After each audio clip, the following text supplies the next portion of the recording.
فاسألوا أهل الذكر إن كنتم لا تعلمون. Assalamualaikum warahmatullahi wabarakatuh. Beri kami motivasi dalam situasi pandemi ini. Suami tidak bisa bekerja, yang hanya kuli bangunan sana sini. Proyek ditutup dan kami tidak ada pemasukan sama sekali karena mengandalkan gaji harian. Jazakumullah khairan. Cobaan dari Allah Subhanahu wa taala. Ini cobaan. Dan bukan cuma Anda, tapi semua orang diuji. Lalu bagaimana cara kita melewati cobaan, teman-teman sekalian? Saya coba berikan beberapa kiat. Yang pertama, Anda yakin kul la yusibana illa ma kataballahu lana.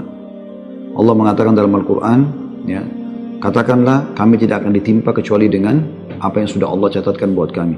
Memang Allah takdirkan di detik ini, di waktu ini sedang ada cobaan seperti itu. Tetapi ini harus dikemas dengan ayat yang lain, yaitu inna ma'al usri yusra. Ya. Fa inna ma'al usri yusra. Sungguhnya di setiap kesulitan akan ada kemudahan, di setiap kesulitan pasti ada kemudahan. Jadi saya yakin Anda masih banyak memiliki kemudahan. Seperti misalnya Anda masih bisa bernafas, masih bisa melihat, masih bisa mendengar gitu kan. Dan Allahu alam, mungkin Anda juga sampai hari ini 8 hari Ramadan Anda masih bisa ya, hidup, puasa, makan dan seterusnya. Tapi mungkin kekurangan karena pendapatan yang biasa rutin datang ini sudah nggak ada. Mungkin juga Allah Subhanahu wa taala menggerakkan beberapa hamba-hambanya yang memenuhi kebutuhan Anda. Teman-teman, coba bergantung kepada Allah Sang Pencipta. Dan jangan ragu tentang masalah itu. Bergantung kepada Allah Subhanahu wa taala. Saya ingin berbagi sebuah kisah. Menurut sebuah kisah seseorang yang sangat susah hidupnya. Dari orang-orang kisah klasik dulu tentunya. Dia sangat susah sekali hidupnya. Dan saking susahnya sampai dia bilang, dia ceritakan dirinya, saya cuma hidup dari pendapatan harian saya. Dia bilang satu waktu saya keluar ingin mencari rezeki. Pada hari itu betul-betul tidak ada sumber rezeki. Kenapa yang saya dapat hari itu yang dipakai makan gitu. Dia bilang saya sudah keliling sana sini tidak ada makanan. Dan sampai saya tidak pulang ke rumah sampai di awal malam selepas isya lebih. Istri sama anak saya sudah menunggu. Kemudian saya pun pulang ke rumah. Begitu pulang ke rumah, dibuka pintu, disambutlah oleh anak dan istri dengan harapan selain menemui saya juga mereka berharap bisa ada makanan dan minuman seperti biasa. Tapi karena istri saya melihat di tangan saya tidak ada sama sekali bekal apa-apa, maka saya pun duduk, kemudian diberikan air putih, lalu dia bertanya, apa hari ini nggak ada bekal makanan? Lalu saya menjawab, sama sekali saya nggak temukan pekerjaan.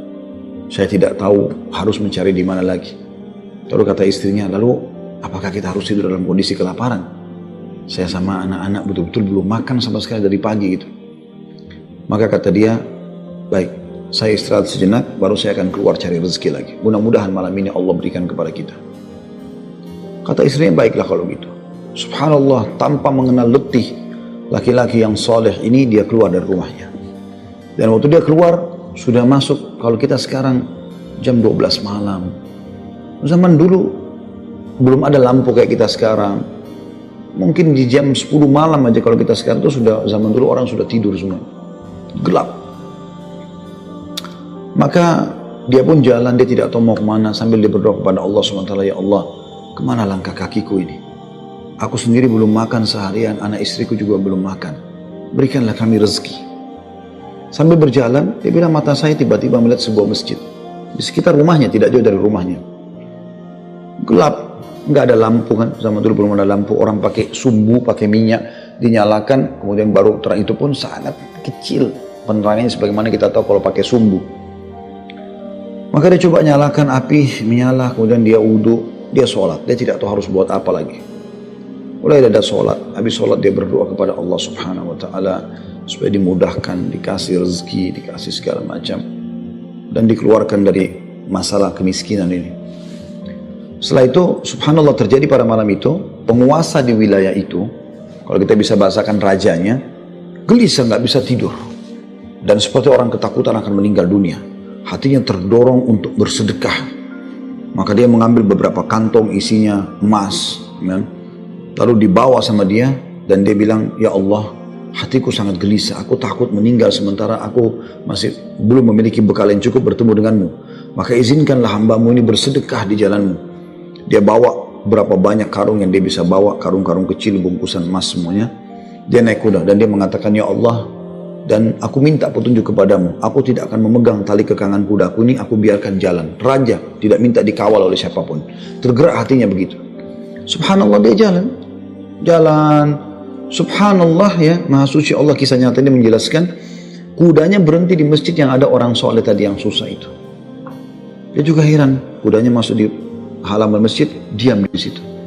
Dia turun, apa ini rahasianya? Kenapa Allah datangkan ke masjid ini?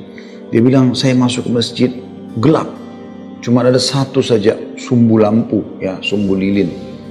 Kemudian saya mendengar seperti ada orang suara, ya, orang yang berbicara. Saya coba mendekati suara itu, ternyata orang yang sedang berdoa. Nah, tadi orang yang miskin itu berdoa, ya Allah, mudahkanlah rezeki, saya sudah seharian tidak makan sama anak istri saya, berikan kami rezeki, saya tidak tahu harus kemana lagi, saya mohon kepadamu. Dia merengek-rengek sama Allah.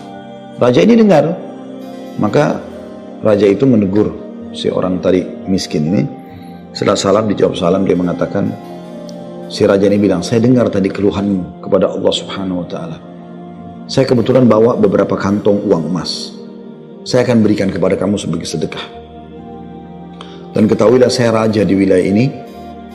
Saya tadi gelisah, ingin sekali keluar dan bersedekah, dan Allah tunjukkan saya ke masjid ini. Mungkin kaulah yang Allah maksudkan.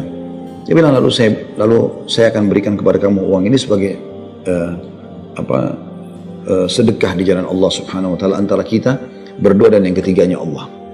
Dan saya berharap apapun yang kau butuhkan, datanglah ke istanaku setiap saat. Saya yakin Allah yang menggerakkan saya bertemu dengan kamu. Subhanallah, orang miskin ini luar biasa kalau punya keimanan. Apa yang dia bilang? Wahai Tuan, kalau seandainya saya pun masih punya kebutuhan selain apa yang Anda akan berikan kepada saya ini, maka saya tidak akan datang minta kepada Anda.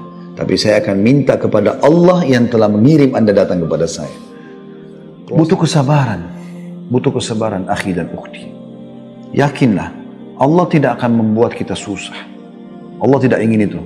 Tapi cobaan lagi datang, apalagi bukan kepada Anda sendiri. Selanjutnya juga ada seorang yang sangat tua di Mekah. Dia menaungi kurang lebih 8 orang wanita. Cuma dia sendiri laki-laki. Umurnya 60 tahun, hampir 70 tahun.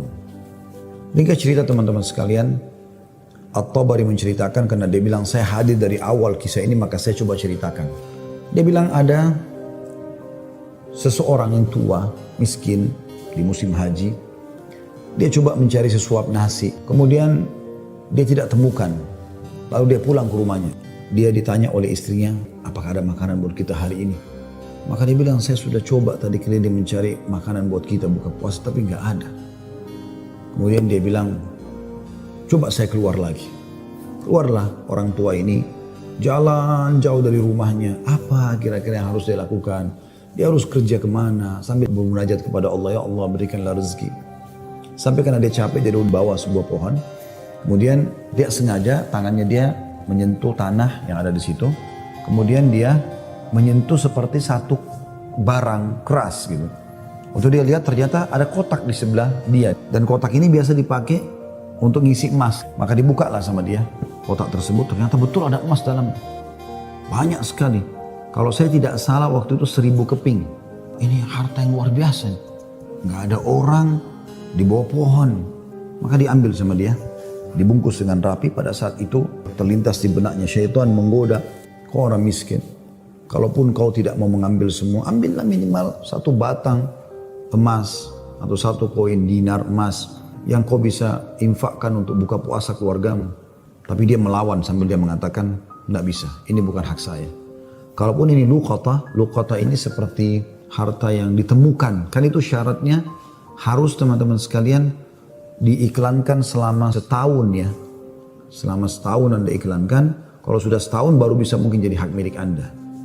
Dia pulang ke rumahnya, lalu kemudian dia rencana tidak mau sampaikan kepada istrinya. Terus istrinya rupanya karena membuka pintu melihat ada di tangannya sesuatu, maka istrinya bilang, apa kau sudah bawa bekal buat kami? Kata dia, nggak ada.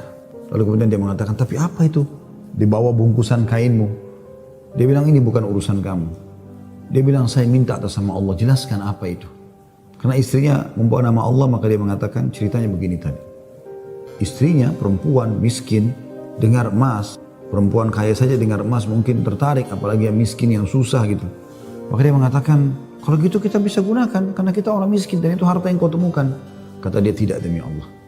Kalaupun ini kita bisa gunakan setelah 1 tahun kita iklankan. Tidak boleh sembarangan. Maka istrinya bilang, kalau begitu minimal ambil 1 koin dinarnya. Kita pakai buka puasa. Halal buat kita sekarang, kita ini miskin sekali, nggak bisa apa-apa. 8 orang kau harus naungin sekarang. Dia bilang, tidak demi Allah. Kalau seandainya kau sentuh kotak ini ada yang kau ambil, demi Allah kau saya ceraikan. Istrinya kaget dengan kata-kata itu, akhirnya dia lihat keseriusan suaminya, tidak berani juga. Disimpanlah di rumahnya. Akhirnya tiba waktu buka puasa, mereka buka puasa apa adanya, air putih saja, roti-roti kering ada di rumah, itulah yang dimakan sudah. Besok pagi, selepas sholat subuh di Masjid Haram, orang tua ini pas keluar, ternyata ada 1 orang dari Khurasan naik di atas sebuah batu dekat Masjid Haram lalu teriak-teriak. Dia mengatakan, wahai muslimin, wahai hamba-hamba Allah, saya kehilangan sebuah kotak isinya 1000 dinar emas. Siapa yang menemukan, tolong kembalikan kepada saya dan semoga Allah balas kebaikannya dengan pahala dan pengampunan dosa, peninggian derajat dan seterusnya.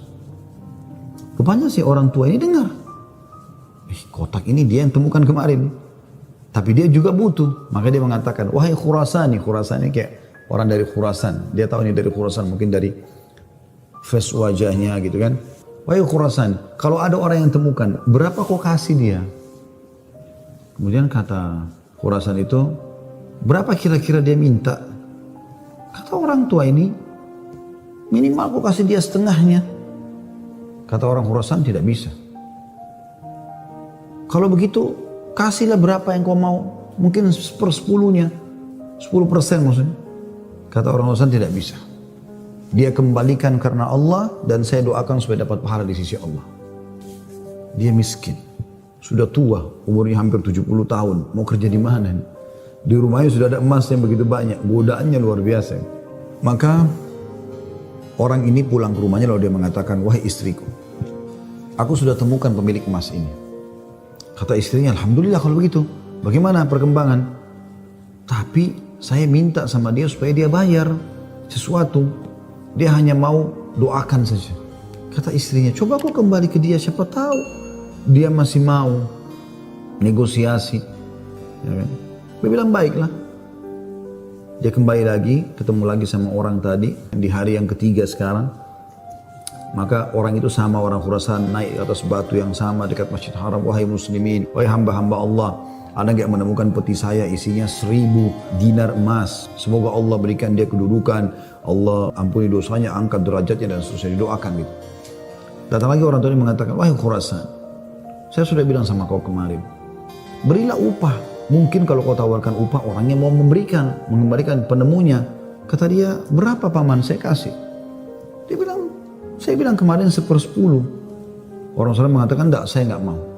Kalau begitu, berikan dia 1 saja dinar itu, yang dia bisa pakai setengahnya, dia sedekahkan untuk beri makan orang-orang susah di sekitar haram, setengahnya lagi dia pakai buat kebutuhan keluarganya.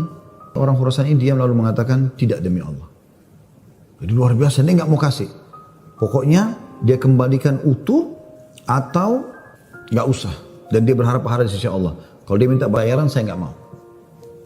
Orang ini kembali lagi ke rumahnya, bilang lagi sama istrinya, orang ini betul-betul nggak mau. 1 dinar pun dia nggak mau kasih. Kata istrinya, lalu bagaimana? Kata dia, saya akan berazam sudah mau kembalikan. Semoga Allah menyelesaikan permasalahan kita.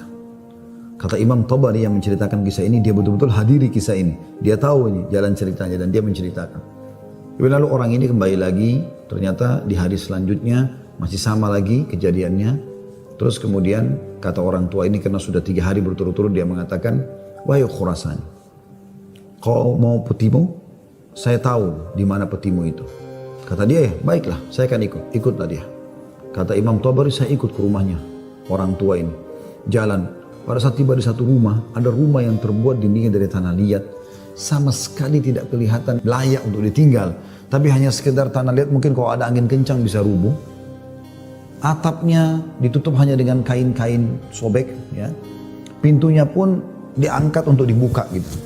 Kemudian dia masuk dan dia persilahkan masuk. Saya pun izin. Saya mengatakan, maaf paman, bisa nggak saya ikut masuk? Karena dari awal saya lihat kisah ini. Maka dia mengatakan masuklah. Dia bilang waktu kami masuk, rumah itu nggak ada sama sekali karpetnya, nggak ada apa-apa, kosong lompong. Cuma ada semacam sekat dan seakan-akan di belakang sekat itu ada wanita-wanita tua yang kelihatan dari penampilan mereka juga itu susah. Lalu kemudian orang tua ini menuju ke satu arah di rumahnya, terus digalilah tanah, dikeluarkanlah kotak tersebut.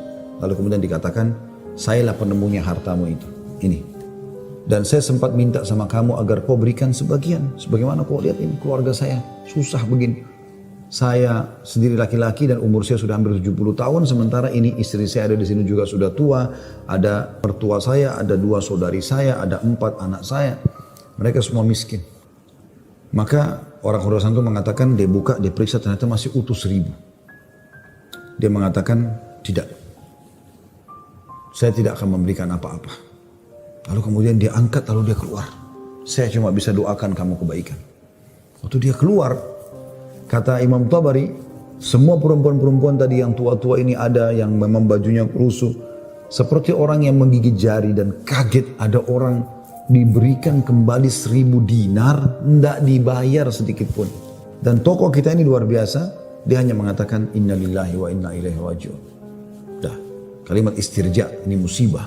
Sudah menemukan apa dan dia betul-betul jujur, dia jaga, dia enggak ambil karena takut kepada Allah SWT. Kata Imam Tabari bilang, saya tidak tahu mau bilang apa. Saya pun menundukkan kepala, serba salah karena waktu itu Imam Tabari masih muda dan belum punya apa-apa gitu. Dia juga membantu apa gitu. Dia bilang, tiba-tiba ada yang ketuk pintu. Lalu pemilik rumah ini buka, ternyata orang Khurasan tadi kembali lagi.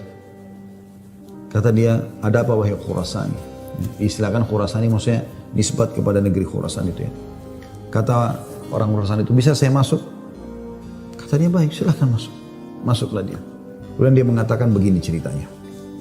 Saya ini punya seorang ayah yang meninggalkan 3 peti emas seperti ini. Masing-masing isinya 1000 dinar emas. Ayah saya waktu mau meninggal, dia mengatakan, 1 kotak, berarti 1000 dinar emas, kau bagikan sebagai waris. Itu sudah banyak sekali. 1 kotak 1000 dinar emas lagi, kamu gunakan untuk pergi haji, kalau aku meninggal. Dan 1 kotak dinar emas lagi, 1/3 hartanya maksudnya, itu kau berikan kepada 1 orang yang sangat miskin dan susah. Saya ingin supaya mereka jadi baik kehidupannya.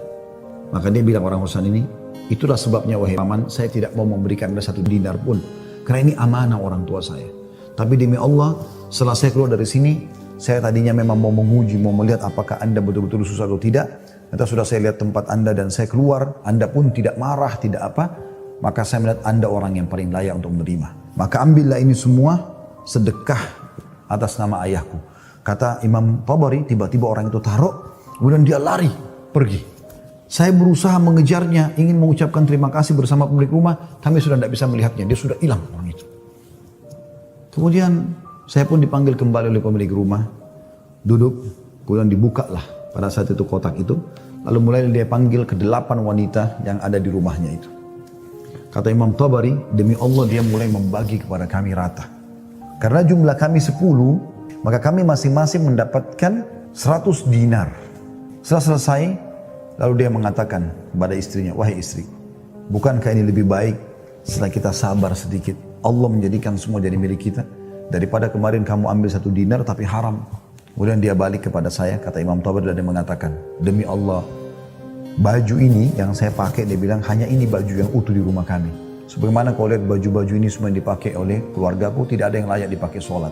Jadi kalau waktu sholat tiba, saya sholat dulu, kemudian saya sembunyi di satu tempat, baju ini saya buka, dipakai oleh istri saya, dipakai sholat. Habis itu dibuka, dipakai sholat oleh mertua saya, dibuka, dipakai sholat oleh saudari saya, oleh anak saya. 1 baju. Kata Imam Tabari, saya berterima kasih padanya, kemudian saya pergi.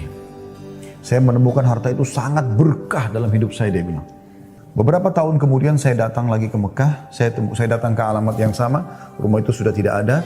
Saya cari tahu ternyata orang tua ini sudah meninggal, dan saya temukan anak-anaknya yang perempuan 4 itu semua menikah dengan tokoh-tokoh masyarakat Mekah, orang-orang kaya, dan keluarga mereka menjadi orang yang mampu semuanya. Selanjutnya juga saya sarankan sunnah Nabi SAW, kalau kita sedang diberikan cobaan, lihat orang yang di atas kita. Lihat orang yang lebih susah. Kalau kita pincang, naudzubillah, puntung kakinya satu, lihat orang yang puntung kakinya dua. Puntung kakinya dua, lihat orang yang juga puntung tangannya. Puntung kaki dan tangannya, lihat orang yang buta. Selalu orang yang lebih susah. Sehingga kita selalu tahu nikmat Allah begitu besar kepada kita. Kadang-kadang teman-teman saya lihat ada orang berkeluh kesahnya luar biasa, padahal sebenarnya masalahnya kecil dalam hidupnya. Masalahnya masih bisa dia laluin, tapi dia besar-besarkan masalah itu. Sehingga akhirnya dia tidak bisa melalui cobaan dengan baik. Apa kata Umar radhiyallahu anhu tentang masalah ini? Orang yang Allah berikan cobaan kepada dia, dan pasti Allah akan uji hamba-hambanya. Sebagaimana Allah jelaskan dalam surah Al-Baqarah, ya, ayat 155 ya. A'udzubillahi minasyaitonirrajim. Walanabluwannakum bisyai'in minal khauf. Kami pasti akan menguji kalian dengan sedikit takut. Minal khaufi wal ju', rasa lapar. Wa naqsi minal amwali wal anfusi wath thamarat, dan kekurangan jiwa. Yang orang kita cintai meninggal, harta juga kurang, hasil panen juga kurang, pekerjaan tidak ada, di PHK kayak sekarang masa pandemi. Wa basyirus sabirin, dan sampaikan kepada orang-orang yang sabar. Siapa mereka ya Allah? 156-nya. Alladzina idza asabatuhum musibatun qalu inna lillahi wa inna ilaihi raji'un. Mereka yang kalau ditimpa musibah mereka mengatakan kami milik Allah, kami akan kembali kepada Allah. Lalu Allah bilang apa? Ulaika, mereka lah. Alaihim salawatu min rabbihim wa rahmah. Mereka akan dapat ya jalan keluar dan rezeki dari Tuhan mereka. Wa ulaika humul muflihun, dan mereka adalah orang-orang yang beruntung, betul kan? Dari sini teman-teman sekalian, Anda sabar dalam melaluinya dan lihat orang yang lebih berat. Insya Allah akan ada jalan keluar, tidak mungkin tidak. Yang penting teman-teman, di saat kita lagi genting, terus bergerak, terus berusaha, terus ikhtiar, terus berdoa kepada Allah SWT. Saling dukung-menukung, jangan saling menyalahkan. Jangan Anda menyalahkan suami yang mungkin lagi stres juga pengen cari kerjaan. Jangan juga suami berhenti total dari usaha. Apa saja. Mungkin rezeki Anda ada pada tetangga Anda, mungkin ada rumah yang mewah, yang bagus di dekat rumah, tawarkan diri. Betul-betul masa pandemi ini saya kuli bangunan, saya nggak bisa kerja apa-apa, rumah saya di sebelah sini. Ada yang bisa saya kerjakan, bersihin kebun kah, ke taman kah, di sini. Apalah ya, cuci mobil, kan bisa apa saja. Coba, mungkin rezeki di situ. Siapa tahu Allah SWT gerakkan mereka orang-orang kaya tetangga Anda itu, justru mereka bisa menyiapkan buka puasa, sahur. Alhamdulillah, kehidupan bisa berjalan, gitu kan? Maka Allahu a'lam, itu yang saya bisa kasih jawaban, karena saya juga merasa prihatin dengan keadaan ibu dan suami dan semua muslim yang sedang tertimpa seperti ini. Semoga Allah SWT memberikan kita semua jalan keluar yang terbaik.